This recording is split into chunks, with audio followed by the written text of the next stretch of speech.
ಶುಭೋದಯ, ನಮಸ್ಕಾರ. Welcome to Yoyo Kannada. ಬನ್ನಿ ಈಗ ನೋಡೋಣ ಈ ದಿನದ ಗೋಲ್ಡ್ ರೇಟ್. ಬಂಗಾರದ ಬೆಲೆಗಳಿಗೆ ರೆಕ್ಕೆಗಳು ಬರುತ್ತಿವೆ. ದಿನದಿಂದ ದಿನಕ್ಕೆ ಬೆಲೆಗಳು ಹೆಚ್ಚಾಗುತ್ತಾ ಇವೆಯೇ ಹೊರತು ಕಡಿಮೆ ಆಗುವ ಸಾಧ್ಯತೆಗಳು ಕಂಡು ಬರ್ತಾ ಇಲ್ಲ. ಬೆಂಗಳೂರಿನಲ್ಲಿ ಇಂದು 24 ಕ್ಯಾರೆಟ್ನ 10 ಗ್ರಾಂ ಬಂಗಾರದ ಬೆಲೆ 1,37,290 ರೂಪಾಯಿ ಆಗಿದೆ. 22 ಕ್ಯಾರೆಟ್ನ 10 ಗ್ರಾಂ ಬಂಗಾರದ ಬೆಲೆ 1,22,000 ರೂಪಾಯಿ ಆಗಿದೆ. 1 ಕೆಜಿ ಬೆಳ್ಳಿ ಬೆಲೆ 2,01,450 ರೂಪಾಯಿ. ದೆಹಲಿಯಲ್ಲಿ 24 ಕ್ಯಾರೆಟ್ನ 10 ಗ್ರಾಂ ಚಿನ್ನದ ಬೆಲೆ 1,36,910 ರೂಪಾಯಿ ಆಗಿದ್ರೆ 22 ಕ್ಯಾರೆಟ್ನ 10 ಗ್ರಾಂ ಚಿನ್ನದ ಬೆಲೆ 1,22,100 ರೂಪಾಯಿ. ಇನ್ನು ಮುಂಬೈಯಲ್ಲಿ 24 ಕ್ಯಾರೆಟ್ನ 10 ಗ್ರಾಂ ಚಿನ್ನದ ಬೆಲೆ 1,36,850 ರೂಪಾಯಿ. 22 ಕ್ಯಾರೆಟ್ನ 10 ಗ್ರಾಂ ಚಿನ್ನದ ಬೆಲೆ 1,21,960 ರೂಪಾಯಿ. ಹೈದರಾಬಾದ್ ನಲ್ಲಿ 24 ಕ್ಯಾರೆಟ್ನ 10 ಗ್ರಾಂ ಚಿನ್ನದ ಬೆಲೆ 1,36,880 ರೂಪಾಯಿ ಆಗಿದ್ರೆ 22 ಕ್ಯಾರೆಟ್ನ 10 ಗ್ರಾಂ ಚಿನ್ನದ ಬೆಲೆ 1,21,930 ರೂಪಾಯಿ. ತಿಳಿಸಲಾದ ಈ ದರಗಳು ಬೆಂಗಳೂರಿನಲ್ಲಿ ಮಾರುಕಟ್ಟೆಯ ಸಗಟು ಬೆಲೆಗಳಾಗಿದ್ದು, ಇವುಗಳಲ್ಲಿ ಜಿಎಸ್ಟಿ, ಮೇಕಿಂಗ್ ಶುಲ್ಕ,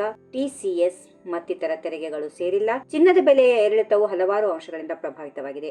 ಅಂತಾರಾಷ್ಟ್ರೀಯ ಮಾರುಕಟ್ಟೆಯಲ್ಲಿ ಅಮೆರಿಕದ ಡಾಲರ್ನ ಹಣಕಾಸು ನೀತಿ, ಅಮೆರಿಕದ ಬಾಂಡ್ ದರಗಳು, ಆರ್ಥಿಕ ಅನಿಶ್ಚಿತತೆ, ಭೌಗೋಳಿಕ ರಾಜಕೀಯ ಘಟನಾವಳಿಗಳು, ಇಂಧನ ಬೆಲೆ ಏರಿಕೆ ಹಾಗೂ ಇತರ ಅಂತಾರಾಷ್ಟ್ರೀಯ ಘಟನೆಗಳು ಚಿನ್ನದ ಬೆಲೆಯ ಮೇಲೆ ತ್ವರಿತ ಪರಿಣಾಮ ಬೀರಬಹುದು. ಈ ವಿಡಿಯೋ ನಿಮಗೆ ಇಷ್ಟವಾದಲ್ಲಿ ಲೈಕ್ ಮಾಡಿ, ಶೇರ್ ಮಾಡಿ, ಸಬ್ಸ್ಕ್ರೈಬ್ ಮಾಡಿ.